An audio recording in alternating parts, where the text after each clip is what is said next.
Here's a suggestion. Clean your mental house. And what that means, it's like a computer.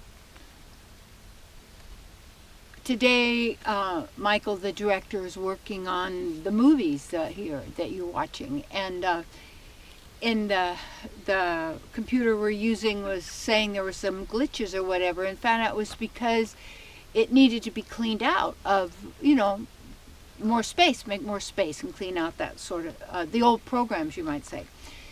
So what about us? In the sense we get overloaded.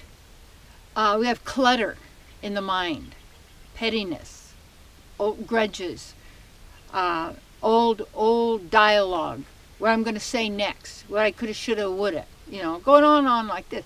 This is all in the mind. This is all a distraction from who you really are and the power and the beingness of who you are in the moment of now. And so it's almost like there's underlying unconscious programs that are running that we've agreed to, our ancestors agreed to, that are accepted in the world as truth, but are probably and maybe lies and not true. So how do we know? What do we need to do? We want to clean out our mental house. And it's like as you're doing that, as you clean your own house. Spiders hide in the dark little places in the spider webs and things like that. And it's like if you have a program running, I'm not good enough, or there's not enough, or everybody dies, or you're in a prison cell, or you're limited, or it's you're alone or lonely. All these things, these are words.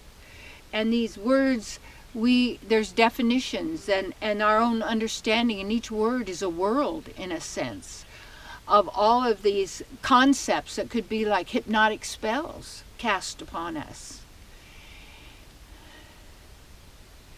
And it's interesting, some of those old stories, fairy tales and such, were talking about casting spells. Maybe they weren't fairy tales. And maybe those spells that we're under are limiting us. They're causing suffering and pain and loss and fear and hatred and all of these that are not divine. They're not who we are. Not necessary. This isn't really what life is. You are life. And being who you are, you can take on any consciousness. You can take on any thought system. You could take on any belief system, anything that you want. And people are doing this all the time, but most people don't have a clue. They don't even know what they're doing. Because it all seemed like the knowledge that you could get of what's going on in the outer world, the study of the outer world, was more important than the study of yourself.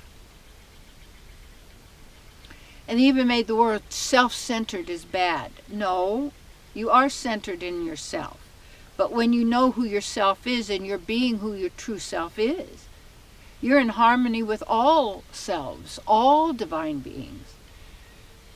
Because you have no competition, you have no fear, you have no doubt, you have no scarcity, you have no limitations, you have no rules, you have no laws in the sense, because you're a divine being.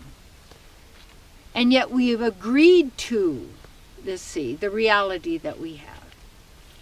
Whether we were conscious of it or not, somehow we have this clutter, these cobwebs, these spaces and places of accumulated knowledge that's obsolete. Like the past, it's over. What you have is the wisdom. And the wisdom you already have. You are wisdom. Your divine mind knows all, you see. So when we stay in the heart, and we are the love, and I don't mean sentimentality. I don't mean like and dislike. Love has no opposite. Fear is not the opposite of love. That's ridiculous. Fear is an implant. It is no, and love has no opposite. Like and dislike, yeah, opposites. But there's absolutes, and you're an absolute. because you're real, and love is who you are.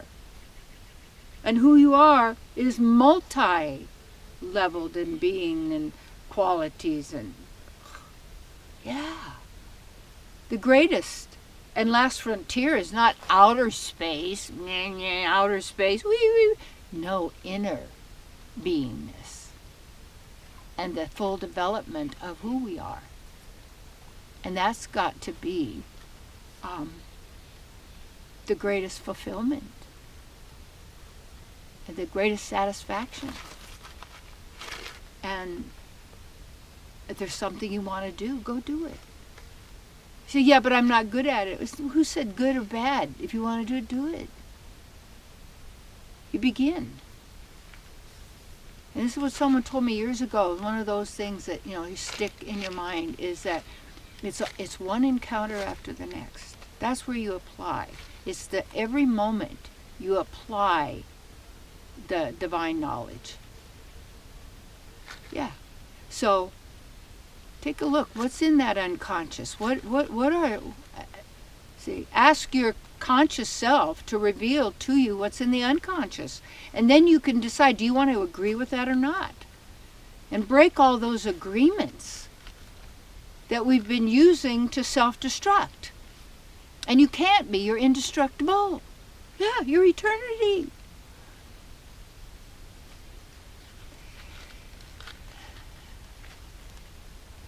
And just to let go of the thoughts and concepts and beliefs and ideas that are self-destructive, self-abusive. Because what are they? You don't need it. Yeah, let yourself accept the bounty of who you are.